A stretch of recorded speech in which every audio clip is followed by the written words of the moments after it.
on va te raconter comment après une journée de formation théorique, on a accompagné un client à construire un bout de produit en une seule journée. Journée qui, d'après ses propres projections, lui fera gagner 2 millions d'euros par an de chiffre d'affaires supplémentaire. On va aussi t'expliquer pas à pas le déroulé de ces journées et ce qu'on a appris en les faisant pour que toi aussi, tu puisses aussi le faire chez toi. Tu vas voir, d'ici la fin, tu vas vouloir partager cette vidéo à ta manager et à ton équipe. Le client est une entreprise qui existe depuis 20 ans et qui compte plus d'1 millier de collaborateurs, 20 millions de clients et plus d'1 milliard d'euros de chiffre d'affaires en 2023. Bref, c'est pas le site de Tata Ginette qui vend des confitures. Et ce n'est pas non plus une start-up, au contraire. Il y avait plutôt, comme on dit, du legacy technique et organisationnel. Et d'ailleurs, la société est sur certains points en difficulté. D'où notre intervention. Ce client a fait appel à Scrum Life pour les aider à réaligner un groupe de 17 personnes représentant différentes équipes sur les objectifs de l'entreprise. Le groupe est composé de développeurs, de designers et de product owners. L'objectif était de les faire repenser l'organisation du travail et remettre en question quelques croyances limitantes afin de permettre aux équipes d'améliorer le temps nécessaire pour livrer de la valeur aux utilisateurs. Constantin, comment ça s'est passé concrètement? Comment est-ce qu'on s'est préparé pour structurer cet événement? Nous avons choisi un format mixte, formation théorique d'une journée et mise en pratique sur la seconde journée. Il a bien fallu préparer un peu ces 2 jours avec le client. Nous avons travaillé avec la Head of Product afin de bien cerner ses attentes qui se concentraient sur la définition pour les équipes de la valeur attendue par l'entreprise. Nous lui avons donc proposé de créer le Product Vision Board du produit principal de l'entreprise, le site marchand. Nous avions de la chance, la Head of Product avait une très bonne vision et a su la retranscrire au travers du Product Vision Board. Bien sûr, si ça n'avait pas été le cas, on l'y aurait aidé. Le premier jour de l'atelier était donc sous la forme d'une formation sur les bases de la gestion de projet agile.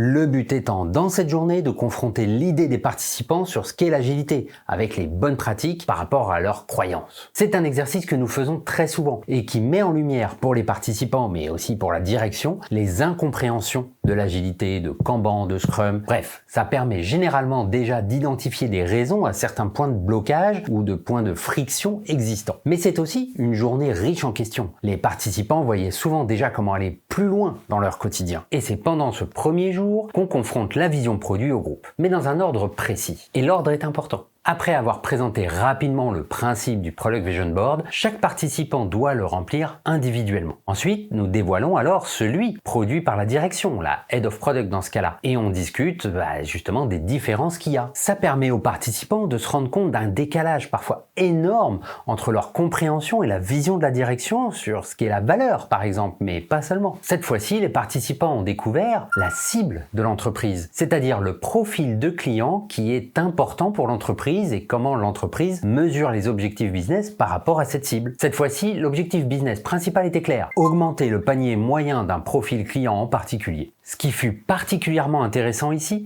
c'est qu'une grande partie du groupe s'est alors rendu compte que leurs actions des derniers mois n'étaient pas du tout tournées vers cet objectif. Que beaucoup de décisions qui avaient été prises étaient soit désastreuses pour cet objectif en particulier, soit juste complètement à côté de la plaque. Par exemple, une décision qui augmente le panier moyen, mais pour une autre cible. Une cible que l'entreprise ne souhaite pas voir grandir dans ses clients. Mais bon, bien sûr, c'est pas en faisant de la théorie qu'on a généré 2 millions d'euros. La seconde journée commença avec une planification telle qu'elle a été présentée dans le modèle Scrum la veille. Une version courte, bien sûr, bornée à 20 minutes. Nous avons divisé le groupe en 3 équipes plus ou moins aléatoires, ce qui veut dire qu'elles n'étaient ni équilibrées, ni parfaites dans leur composition. Comment ça, les équipes n'étaient pas parfaites? Qu'est-ce qu'on entend par là? Ça veut dire que comme dans beaucoup d'équipes, dans beaucoup d'entreprises en vrai, elles n'avaient pas toutes les compétences idéales. Une des équipes n'avait même pas de développeur. Et ça, tu vas le voir, c'est super important pour la suite. Les différentes équipes ont alors tous pu se rendre compte qu'il était bien plus simple d'avoir un focus quand l'objectif était clair et transmis. Et cet objectif, nous leur avons donné grâce au Product Vision Board. La planification devait permettre de faire émerger une solution technique dont le but était d'améliorer l'objectif business, ne serait-ce qu'un tout petit peu. Dans notre cas, le challenge de la journée était d'augmenter le panier moyen de la cible prioritaire de 1 centime. 1 centime, c'est pas tant que ça, hein. Ça paraît pas surmontable et ça leur a permis de se lancer sans avoir un a priori négatif. Ça aussi c'est important pour la suite, on va en reparler. Un autre point qui ressortira du débrief de la journée, c'est qu'il n'est finalement pas nécessaire d'avoir une liste complète de choses à faire plus ou moins prêtes pour apporter de la valeur, qu'on appelle souvent le backlog produit. Les équipes se sont toutes focalisées sur une chose, une seule, qui améliorait un tout petit peu l'objectif business et sont sortis de ce court planning avec pour chaque équipe une idée et un plan d'action. Et je le répète, que ce soit la fonctionnalité ou le plan d'action, ils n'avaient jamais fait partie de leur backlog produit. Les deux ont émergé pendant le sprint planning. Et la surprise pour eux, la suite de la journée ne serait pas de la théorie comme la veille, mais bien une mise en action. Les équipes ont eu comme mission de produire réellement leur idée dans la journée, avec un niveau de finition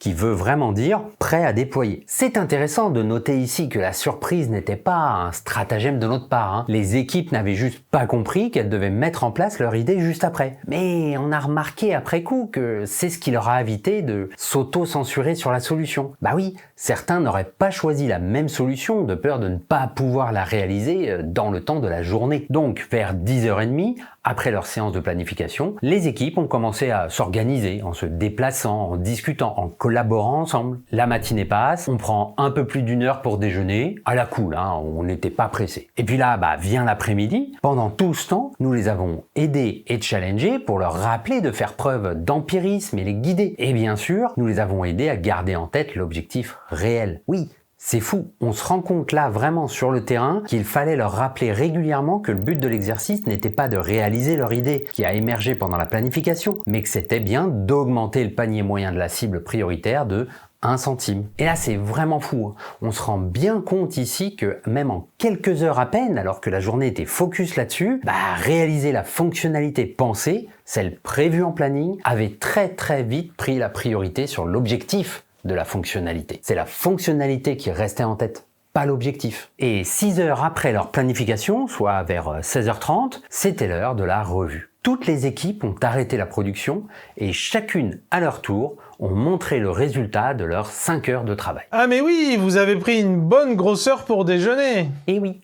Donc, nous rappelons les règles de la journée, de ne présenter que ce qui a été réalisé vraiment et qui est prêt à être mis en production. On dit souvent potentiellement déployable. Et chaque équipe pendant la revue doit justifier d'une manière ou d'une autre en quoi elle pense que cette fonctionnalité permettra d'augmenter le panier moyen d'au moins 1 centime pour la cible voulue. Et là, les membres des équipes présentent leur cas, équipe par équipe. Pas juste le ou la product owner, hein, mais bien l'équipe entière. Et c'était génial, hein. Ils ont parlé de leur idée originale, des renoncements et de leur réalisation finale. Puis bien sûr, qu'est-ce qu'il y aurait après? Quelle est la suite possible? Les présentations sont courtes, 15-20 minutes. Elles se focalisent sur le produit, pas la technique. Les seuls éléments techniques qui sont donnés le sont plus par fierté pour montrer l'ingéniosité de leur solution, par exemple. Tu te souviens, j'avais dit qu'une des équipes n'avait même pas de développeur. Eh bien, c'est cette équipe qui a su jouer avec ses forces. Leur solution ne nécessitait pas de développement. Ils ont su trouver un autre moyen d'atteindre leur objectif, dans ce cas-là, en profitant du système d'affichage des publicités qui existait déjà sur le site.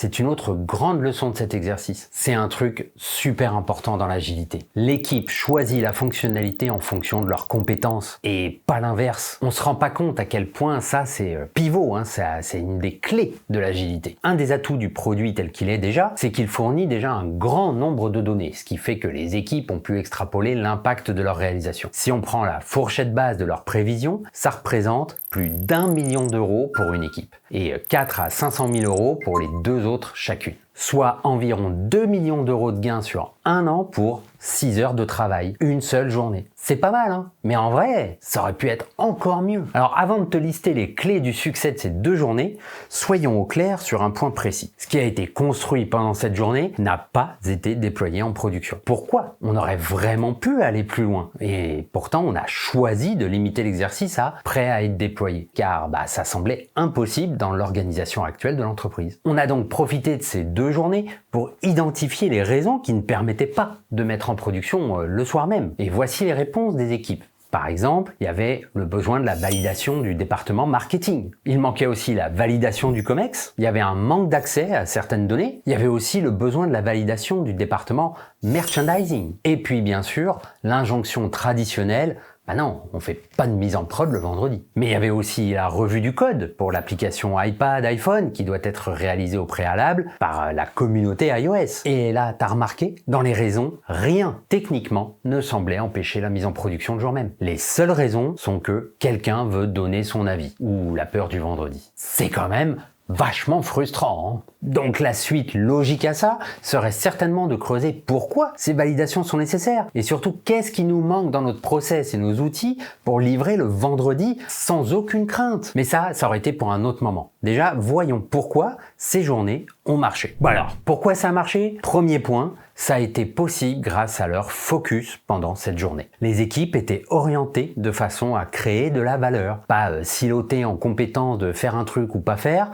Non, tout le monde avait le même objectif dans l'équipe. Deuxièmement, elles n'ont pas eu besoin de la plupart des outils agiles, classiques comme la Definition of Ready, DOR, ou même d'un backlog, souvent considéré à tort comme des bonnes pratiques obligatoires, alors qu'on peut faire émerger au fil de l'eau les éléments nécessaires pour créer une solution et la tester. Troisièmement, les équipes ne se sont pas crevées à la tâche. Le rythme était très soutenable. Je tiens à le préciser, car en l'ayant vécu, on se rend compte que c'est une des clés de la réussite. Personne ne leur a demandé d'estimer leur travail ou leur a dit quoi faire ni comment. Non, dans ce cas, c'est l'organisation qui leur a dit via la formation, qu'ils avaient une seule journée pour définir et réaliser une solution. Pas la solution parfaite, mais la meilleure possible dans ce temps-là et en fonction de leurs compétences. Donc quatrièmement, on ne leur a pas donné de solution toute faite, effectivement. On leur a simplement présenté un objectif perçu comme relativement modeste au départ, gagner 1 centime de plus, mais qu'ils ont littéralement